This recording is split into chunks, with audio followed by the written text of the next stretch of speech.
Nairobi, Kenya. And I had an occasion during that visit to take a trip to the Masai Mara. That's part of those vast grasslands that you see pictured on TV so often. The fertile plains of East Africa, Kenya, and Tanzania. Here, elephant and cheetah, and lion, gazelle, wildebeest, water buffalo, almost any animal you want to name in Africa is roaming and just free to live out their lives without the fear of human interaction and intrusion. I spent 2 days actually going out on one of these open, old-style Land Rovers with several other people. We had guides, and the guides took us around and allowed us to see these animals who, curiously, didn't even care that we were there. Around here, if a deer sees you, they're gone. But there on the Masai Mara, you could pull right up to animals no matter what they were doing, and they couldn't care less if the vehicle was there. Don't ask me to explain it, I can't. But we had these two, each day we had a different guide, and boy were they different.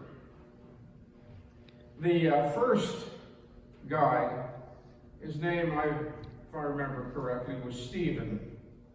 Second guide's name was William. Stephen was a Maasai man. He was in his early 20s. He'd grown up a few miles from the very ground that we crossed together. And this land was in his blood, his history, and he recognized the animals. He understood them. He resonated with them, and he had an intuition for finding animals. And it was just amazing. He could see them far off with the naked eye, and he would stop and take us to all these unusual animals. One was a situation where a silver fox and a hyena were ganging up on a calico cat, and it was an amazing thing to see. Now, the next day we went with William, and William had grown up in Nairobi, and he was a Kamba man, and he was in his mid-50s, and he just really couldn't see for looking. What he would do is if he saw some other vehicle watching some animals, he'd pull up to that vehicle, those other vehicles, and we saw animals, but only because he sort of followed the other vehicles that were touring the Maasai that day. We went right past a herd of elephants, and he was so busy talking on the CB, he didn't even see it. Now, these two men emphasize an important fact when we come to the practice of understanding the parables of Jesus in the New Testament.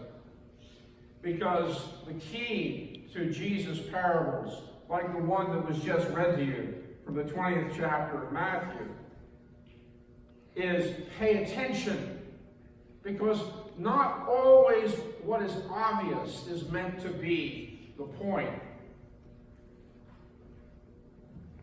If I had to sum up every parable that Jesus told about the kingdom of God, or as Matthew refers to it, the kingdom of heaven, they are stories calling us to pay attention to the way God works in this world. The kingdom of God, they tell us, these parables, is like many things. Jesus says it's like a farmer growing seed, a man hunting treasure, a woman kneading dough, a fisherman casting a net, a man forgiven a debt, a wedding guest who forgot his jacket, virgins waiting for a bridegroom, a landowner being generous. The kingdom is like a seed, yeast, a pearl, fish, banquet, vineyard. Take your pick. It's so many different things, it's hard to say it's any one thing. And so the point of the kingdom of God is always surprising. It's always disruptive to the status quo, and it's always unexpected. It begins small. It's something you desperately need or passionately want, but it comes mixed with things that you vehemently don't understand and can't rid yourself of until God says so. It's something you receive and cultivate. It's something you seek and lay hold of. It's something you wait and stay ready for. It's of great value and need to discover. It's something that reverses values and expectations and your need to adjust. And it's something the enemy wants to destroy. So on the threshold of Thanksgiving, we tend to see the parable of the vineyard as a not so nice parable. It's somewhat like bad news if we take it at face value. This is so because we tend to approach Thanksgiving, whether we admit it or not, as being sort of the end of the harvest. We're not really an agricultural based community as much anymore, but still we tend to think in those terms. At the end of the harvest, we get the feeling in our gut, well, that's really something we have done, we have earned, and we deserve. Thanks God for providing the raw materials, but we really put it together. It's our thing, it's our labor. So we tend to celebrate Thanksgiving and God's provision based on what we have earned. So the parable in Matthew 20 appears to be about vineyard workers. What strikes us about this story, if we take it at that level, is its unfairness. Imagine yourself in a story. You show up bright and early, dressed for work, lunch pail in hand.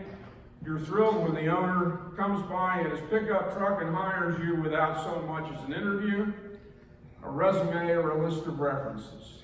You're all ready to start, and you think about the bills you can pay and the meals you can provide and the clothes you can buy. And the first hour flies. The day is still cool, and even when the sun comes up, what a jewel of a day it's going to be.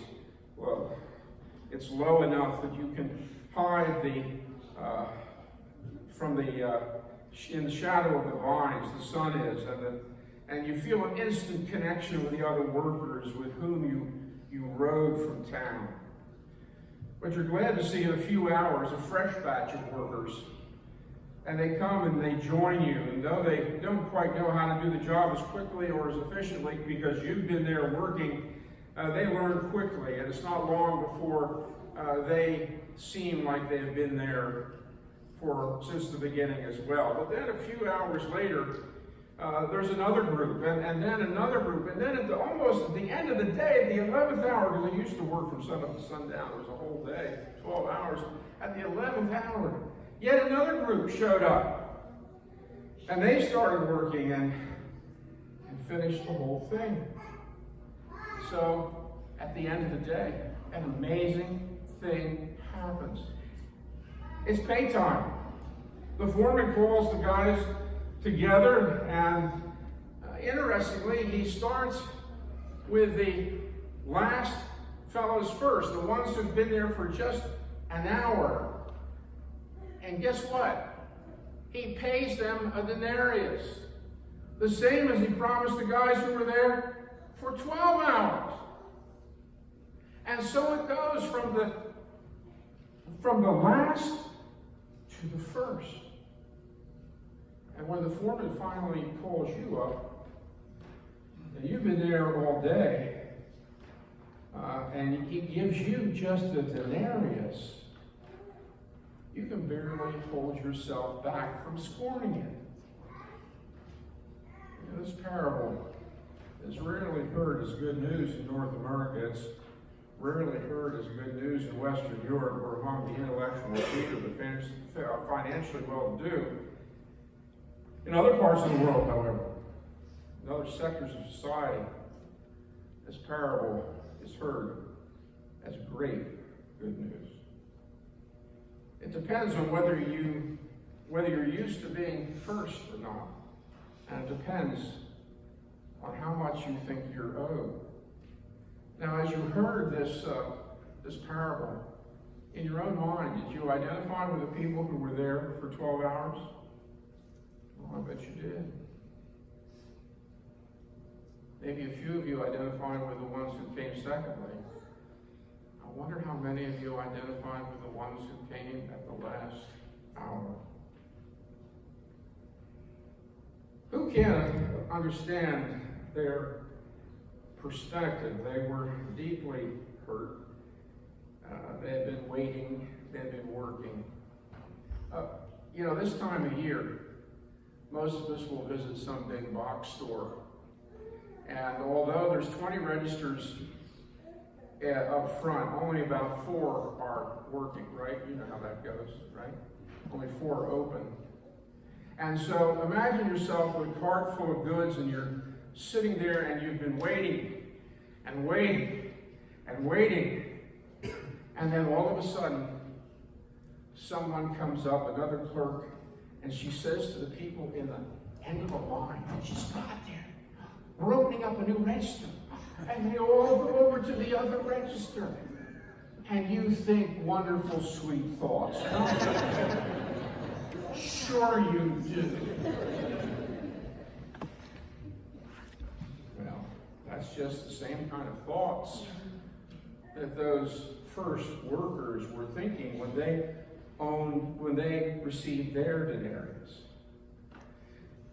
You see, this parable isn't about the workers. It's about the landowner. It's about the boss. It's about his generosity. And the fact that he's the one who decides what to give to us. And what he gives to us, he gives to us.